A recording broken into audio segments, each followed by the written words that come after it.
और प्रांजल ज्ञान का काम में आप सभी का स्वागत है। हम संक्षिप्त महाभारत का पाठ कर रहे हैं जिसमें कि सौप्तिक पर्व चल रहा है।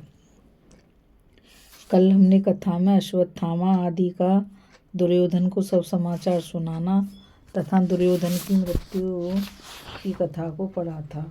अब राजा युधिष्ठिर और द्रौपदी का मृत पुत्रों के लिए शोक तथा द्रौपदी की प्रेरणा से भीमसेन का अश्वत्थामा को मारने के लिए जाना। पैसमपान जी कहते हैं, बैरात बीतने पर धृष्टद्युम्न के सारथी ने राजा युधिष्ठिर को शिविर में सोए हुए वीरों के संहार की सूचना दी। उसने कहा, महाराज राजा द्रुपद के पुत्रों के सहित सब द्रौपदी पुत्र शिविर में निश्चिंत होकर बेखबर सोए हुए थे। वे सभी मार डाले गए। आज रात्रि में क्रूर कृतवर्मा कृपाचार्य और पापी अश्वत्थामा ने आपके सारे शिविरों को नष्ट कर डाला। इन्होंने प्राश, शक्ति और फरसों से हजारों योद्धा तथा हाथी घोड़ों को काटकर आपकी सेना का संहार कर डाला है। कृतवर्मा कुछ व्यग्र चित्त था, इसलिए सारी सेना में से एक में ही किसी प्रकार बचकर निकल आया हूँ।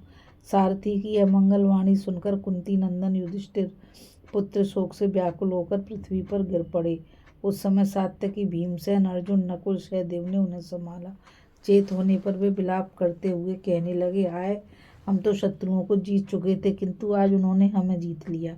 हमने भाई, समवयस्क, पिता, पुत्र, मित्र, बंधु, मंत्री और पुत्रों की हत्या करके जो जय प्राप्त की, किंतु इस प्रकार जीत कर भी हम आज जीत लिए गए। कभी कभी अनर्थ अर्थ सा जान पड़ता है तथा अर्थ सी दिखाई देने वाली वस्तु अनर्थ के रूप में परिणित हो जाती है। इसी प्रकार हमारी यह विजय पराजय सी हो गई है और शत्रुओं की पराजय भी विजय सी हो गई है। इस मनुष्य लोक में प्रमाद से बढ़कर मनुष्य की कोई और मृत्यु नहीं है। प्रमादी मनुष्य को अर्थ सब प्रकार त्याग देते हैं तथा उसे अनर्थ सब ओर से घेर लेते हैं। वह विद्या, तप, वैभव और यश किसी प्रकार प्राप्त नहीं कर सकता। जिस प्रकार कोई व्यापारियों का बेड़ा समुद्र को पार करके किसी छोटी सी नदी में डूब जाए, उसी प्रकार आज हमारे प्रमाद से ही ये इंद्र के तुल्य राजाओं के पुत्र पौत्र सहज ही में मारे गए। शत्रुओं ने अमरसवश जिन्हें सोते हुए ही मार डाला है, वे तो निस्संदेह स्वर्ग सिधार गए। परंतु मुझे तो द्रौपदी की चिंता है, क्योंकि जिस समय वह अपने भाइयों, पुत्रों और बूढ़े पिता पांचाल राज द्रुपद की मृत्यु का समाचार सुनेगी, उस समय उसके शोक जनित दुख को कैसे सह सकेंगे। उसके हृदय में तो आग सी लग जाएगी। इस प्रकार अत्यंत दीनता से विलाप करते करते वे नकुल से कहने लगे, भैया तुम जाओ और मंदभागिनी द्रौपदी को उसके मातृपक्ष की स्त्रियों सहित यहाँ लेवा लाओ। धर्मराज की आज्ञा पाकर नकुल रथ पर सवार हो उस डेरे की ओर गया जहाँ पांचाल राज की महिलाएं और महारानी द्रौपदी थीं। नकुल को भेजकर महाराज युधिष्ठिर शोकाकुल सुहृदयों के सहित रोते रोते उस स्थान पर गए जहाँ उनके पुत्र मरे पड़े थे। उस भीषण स्थान में पहुंचकर उन्होंने अपने खून में लथपथ सुहृदय और सखाओं को पृथ्वी पर पड़े देखा। उनके अंग प्रत्यंग कटे हुए थे और बहुतों के सिर भी काट लिए गए थे। उन्हें देखकर महाराज युधिष्ठिर बहुत ही खिन्न हुए और फूट फूट कर रोने लगे। अपने पुत्र पौत्र और मित्रों को संग्राम में मरे देखकर वे अत्यंत दुखातुर हो गए। उनकी आंखों में आंसुओं की बाढ़ सी आ गई, शरीर कांपने लगा और बार बार मूर्छा आने लगी। तब उनके सुहृदयगण अत्यंत उदास होकर उन्हें धीरज बंधाने लगे।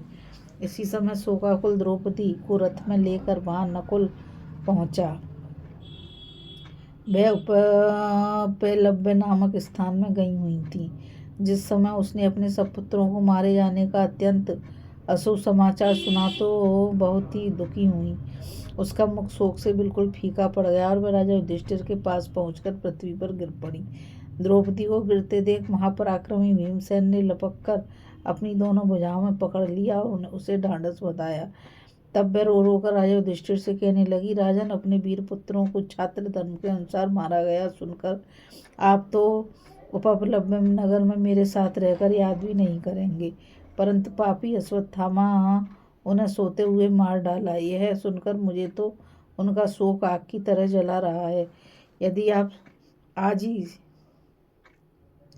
साथियों के सहित उस पापी के जीवन का अंत नहीं कर देंगे और वह अपने कुकर्म का फल नहीं पाएगा, तो याद रखिए मैं यहीं आजीवन अनशन व्रत आरंभ कर दूंगी। ऐसा कहकर यशस्वी द्रौपदी महाराज युधिष्ठिर के समीप ही बैठ गई। तब धर्मराज ने अपनी प्रिया को पास ही बैठे देखकर कहा, धर्मज्ञ, तुम्हारे पुत्र और भाई धर्म पूर्वक युद्ध करके वीरगति को प्राप्त हुए हैं, तुम्हें उनके लिए शोक नहीं करना चाहिए। अश्वत्थामा तो यहाँ से बहुत दूर दुर्गम वन में चला गया है, उसे मार भी डाला जाए तो तुम्हें यह बात कैसे मालूम होगी। द्रौपदी ने कहा, राजन, मैंने सुना है कि अश्वत्थामा के सिर में जन्म के साथ ही उत्पन्न हुई एक मणि है। सुसंग्राम में उस पापी का वध करके उस मणि को ले आना। मेरा यही विचार है कि उसे आपके सिर पर धारण कराकर ही मैं जीवन धारण करूंगी।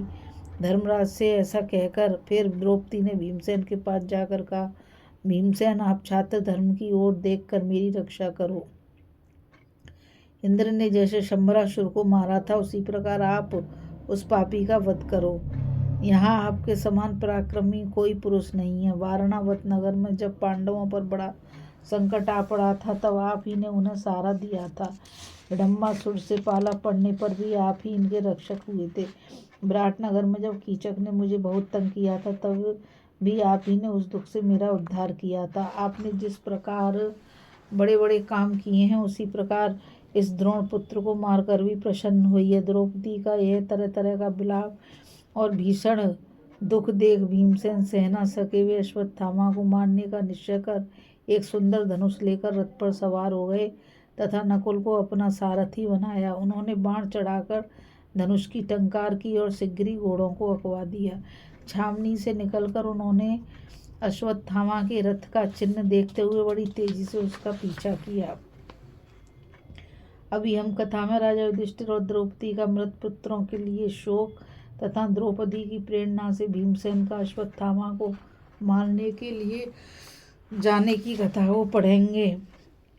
इस कथा में बस इतना ही, और आगे कथा में हम श्री कृष्ण का अश्वत्थामा के विषय में एक पूर्व प्रसंग सुनाने की कथा पढ़ेंगे। मुझ गीता रावत को आज्ञा दीजिए, कल फिर मिलेंगे एक नई कथा के साथ। और मैं आप सभी से यही कहना चाहूँगी कि इस चैनल को ज़्यादा से ज़्यादा लाइक, शेयर और सब्सक्राइब कीजिए, ताकि यह अमूल्य ज्ञान अधिक से अधिक लोगों तक पहुँच सके।